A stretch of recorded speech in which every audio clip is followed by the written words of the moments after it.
Olá, este é o CNN Money, o podcast que te ajuda a tomar as melhores decisões. Hoje é quarta-feira, 10 de agosto. Eu, Thais Heredia e Priscila Yasbeck juntas, deixar vocês bem informados do que é mais importante na economia no Brasil e no mundo. Minha gente, o presidente Bolsonaro sancionou a Lei de Diretrizes Orçamentárias de 2023, a lei que foi aprovada pelo Congresso Nacional há quase um mês. A sanção veio com cerca de 36 vetos e vou destacar aqui o que a gente encontrou ali de mais importante nas decisões do Poder Executivo sobre o que foi aprovado no Congresso Nacional. Primeira delas, para não desagradar o Centrão, o presidente Bolsonaro manteve a previsão das emendas de relator. Vocês vão se lembrar que aquela RP9 foi recriada a partir de 2019 e que no ano que vem tem ali um recurso separado que passa de 19 bilhões de reais. E, como eu já disse aqui algumas vezes, as chamadas e já famosas RP9, elas são um instrumento de distribuição do recurso público em função ou pelo canal da política pura e não da política pública. Ela atende interesses paroquiais, né? Cada senador, deputado, de acordo com a sua aliança ali, tanto com o relator do orçamento, quanto a novidade que também foi mantida pelo presidente, o presidente da Comissão Mista de Orçamento do Congresso Nacional, os dois agora têm a prerrogativa e o poder de dizer, olha, desses mais de 19 bilhões de reais, quem manda na distribuição somos nós. O presidente Bolsonaro vetou esse dispositivo em 2019, em 2020 e em 2021.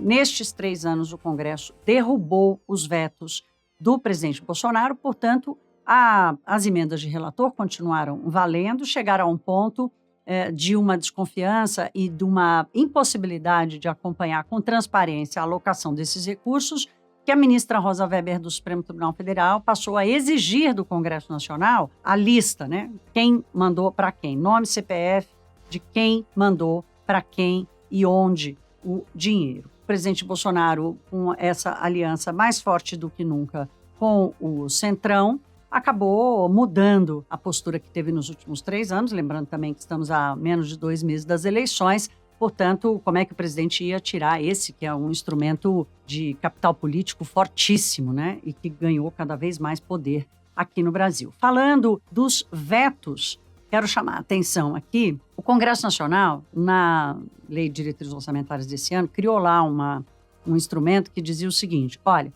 quem decide qual a projeção de inflação que será usada para determinar o limite do teto de gastos é o Congresso Nacional. Até então, a estimativa oficial é aquela do Ministério da Economia, né, que vem dentro da LDO. O Congresso disse, não, olha, a gente quer decidir, nós aqui queremos decidir qual vai ser a projeção. O truque aqui é pelo seguinte, quanto maior a projeção, mais inflado fica a banda de gastos que sobem pela inflação de acordo com o teto de gastos. Então, o presidente vetou esse dispositivo. O teto de gastos, vocês vão se lembrar, até a aprovação da PEC no ano passado, ele tinha o IPCA de junho como referência para acertar o orçamento. Só que o IPCA de junho do ano passado ia ser pequenininho demais, né? O governo queria aproveitar o IPCA grandão, de 2 dígitos, para inflar o orçamento de 2022 e aprovou uma das PECs do ano passado que abriu essa possibilidade. E o Congresso Nacional quis inovar dizendo, tá bom, a gente vai usar uma projeção do IPCA, mas a que a gente quiser. O presidente Bolsonaro vetou esse dispositivo, fica valendo então a estimativa feita pelo governo, que aponta um IPCA deste ano próximo de 7%, é uma projeção que vai mudar ao longo do ano.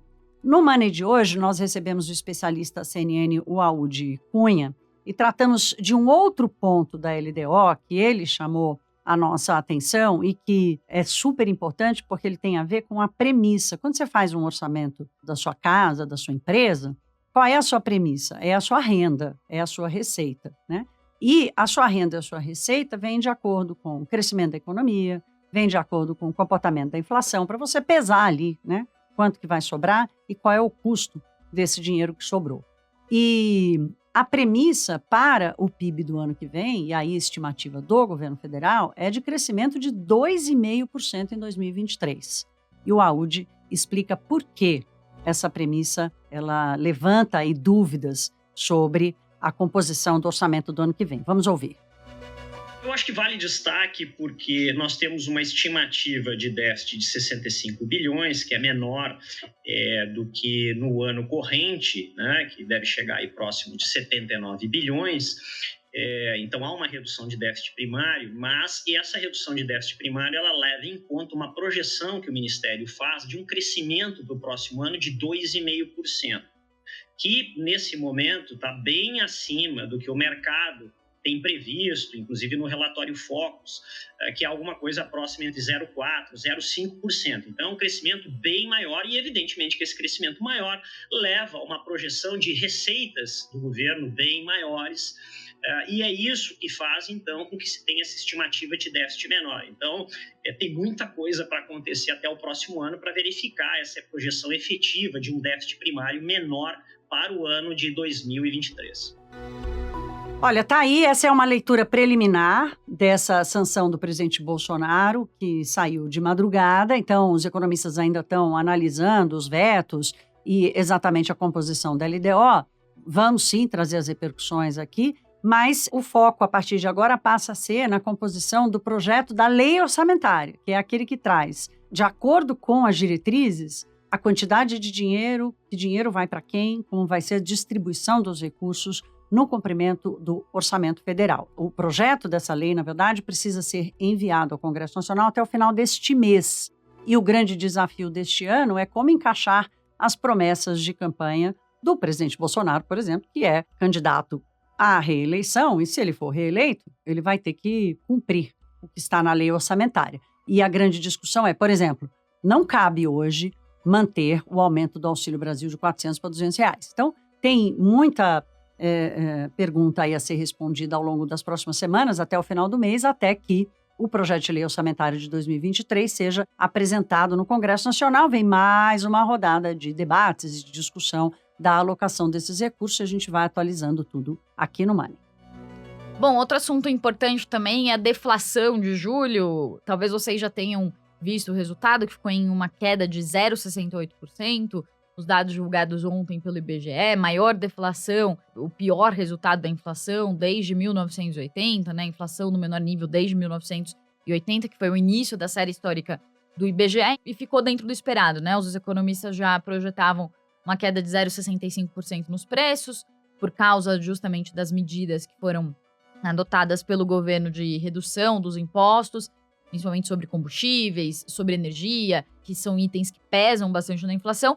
E aí os resultados mostraram justamente que a deflação veio principalmente por causa da queda da energia e dos combustíveis. A energia elétrica caiu mais de 5%.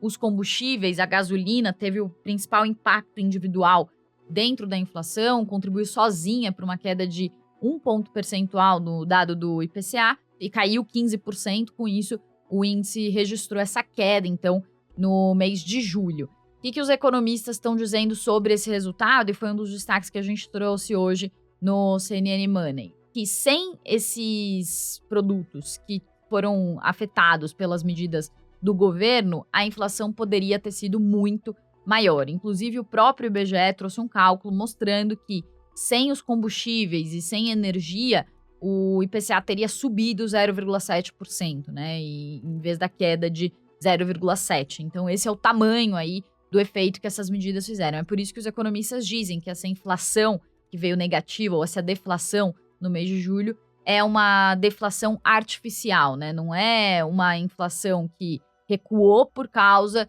de uma queda estrutural dos preços, uma queda que veio para ficar. Inclusive, muitas dessas medidas, né, por exemplo, a redução dos tributos federais sobre os combustíveis, tem prazo para acabar. Por isso que também há uma previsão de que a inflação desacelere nesse ano, também no ano que vem. A previsão é de a inflação termine esse ano em 7%, mas para o ano que vem, a previsão estava há poucos meses em cerca de 4%, agora já está em mais de 5%, bem acima do teto da meta de inflação, que é de 4,75%. Então, as previsões para o ano que vem de inflação vão piorando. E um outro ponto importante também é por que as pessoas ainda não sentem essa deflação, né? Ainda que seja só no mês de julho, né? Essa é uma das explicações.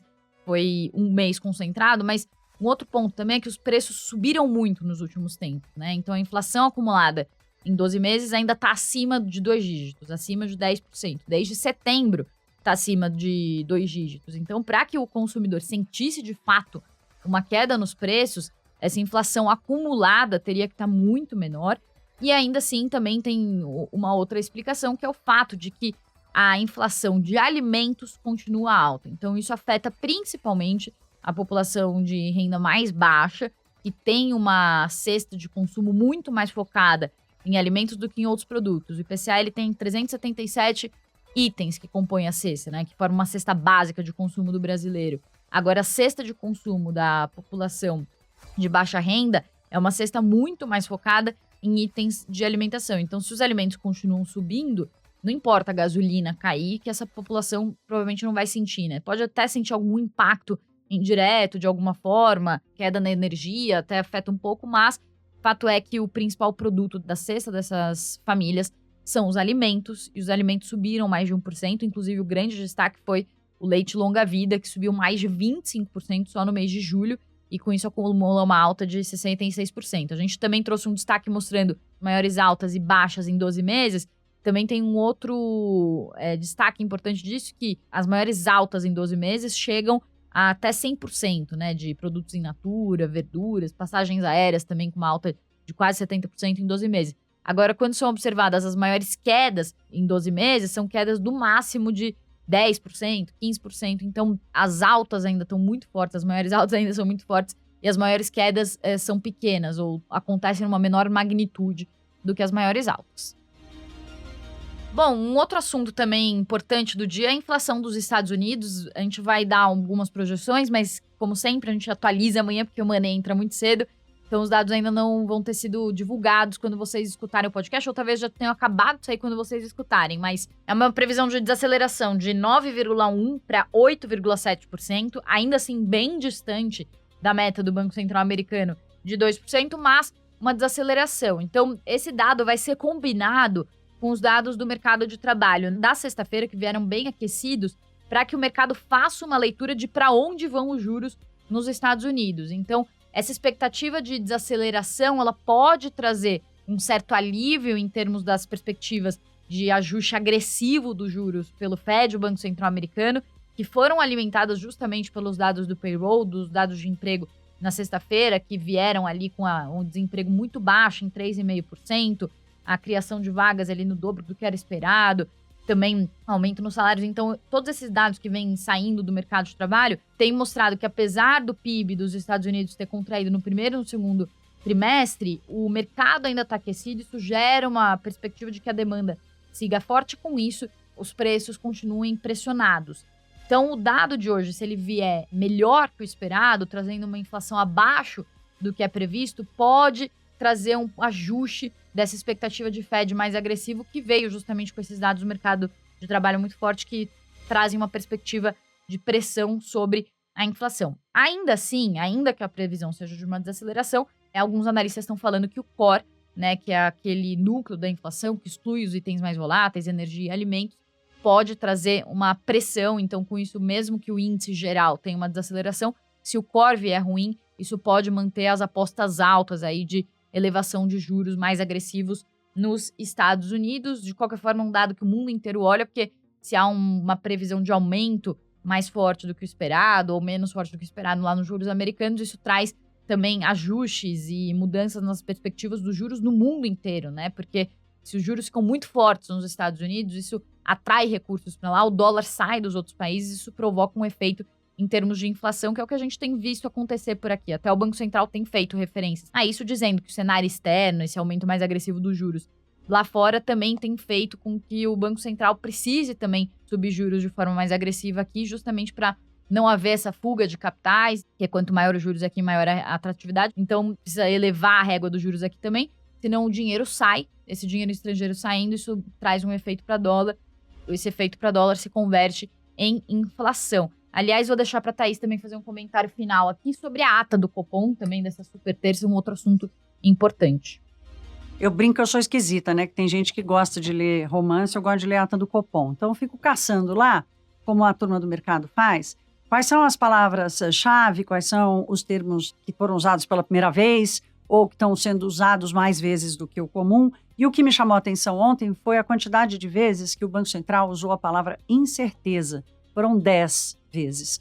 Nas últimas 4 reuniões, foram 8 vezes, o que ainda assim é uma quantidade grande para a leitura de um ambiente econômico. E eu chamo a atenção para esse dado porque esse é o ambiente que o Banco Central encontra para calibrar a taxa de juros e garantir o cumprimento da meta de inflação no Brasil, que não está uma coisa fácil. Tudo indica que a toalha já foi jogada para 2023. O que o Banco Central corroborou na ata da última reunião do Copom é que realmente pode haver espaço para que o ciclo econômico de alta dos juros, que começou em março do ano passado, tenha chegado ao fim, com um juro de 13,75% ao ano. Tem uma turma do mercado que ainda acha que o Banco Central vai ser obrigado a dar mais uma calibradinha, subir para 14%. Outros dizem, olha, não vai fazer diferença, o Banco Central vai precisar esperar e entender qual o efeito que a taxa de juros vai fazer, agora que ela chegou no topo do ciclo, qual o efeito que ela vai promover na atividade econômica, por exemplo. E foi outro ponto interessante aqui da ata, do Banco Central chamar a atenção, dizer o seguinte, olha, enquanto nós estamos aqui querendo esfriar a economia para baixar a demanda e controlar a inflação, o governo está gastando, os gastos públicos estão subindo, os impostos estão reduzindo, estão gerando uma redução. Ele não usou esse termo, mas é uma redução, a gente pode aqui não usar artificial, mas falar conjuntural. Dos preços não se sabe ainda o que vai sobrar de mudança estrutural na inflação com a redução dos impostos sobre combustíveis, energia elétrica, transportes e telecomunicações. Portanto, nesse ambiente de incertezas, a cerejinha do bolo, o risco fiscal e o risco das medidas do Banco Central ou da estratégia do Banco Central ser mitigada, ser minorada, ser atrapalhada pelo excesso de gastos públicos que distribui renda e que aumenta o que a gente fala em economia de demanda agregada, que é esse espacinho que os bancos centrais no mundo inteiro têm hoje para lidar com a alta da inflação, já que ela foi provocada principalmente por choque de custos, né? Choque de oferta. E aí, Banco Central nenhum tem controle sobre isso. De qualquer forma, a leitura da ata manteve uma posição de estabilidade, assim, conseguiu acalmar um pouco os ânimos, porque há muita dúvida, né, se realmente como é que o Banco Central encontraria e que espaço que ele usaria para ser mais duro ou não com a inflação. Ele está dizendo claramente que é preciso esperar e que o Brasil vai ter que conviver bastante tempo com uma inflação que responde a um ambiente de incertezas e uma taxa de juros mais alta para lidar com isso. Então, segue o barco e segue a leitura de mês a mês, 45 em 45 dias, porque até lá muita coisa pode acontecer e o cenário pode mudar. O que dificilmente vai mudar até a próxima reunião é essa percepção de incertezas, especialmente sobre o Brasil, por causa do período eleitoral. Mas quando a data chegar, a gente mede o que está acontecendo. O Money de hoje fica por aqui. Um beijo, se cuidem e até a próxima. Com apresentação, pauta e coordenação editorial de Thaís Hered e Priscila Yazbek, este podcast é produzido pela CNN Brasil, com edição da Maremoto. Produção, Larissa Coelho e Fabrício Julião. Edição e sonorização, Ana Mariquito. Coordenação técnica, Paula Weinberg e Felipe Gomes. Coordenação de produto, Verônica Schneider. Você também pode ouvir o CNN Money no site da CNN Brasil. E aproveite para conhecer os nossos outros programas em áudio. Acesse cnnbrasil.com.br/podcasts.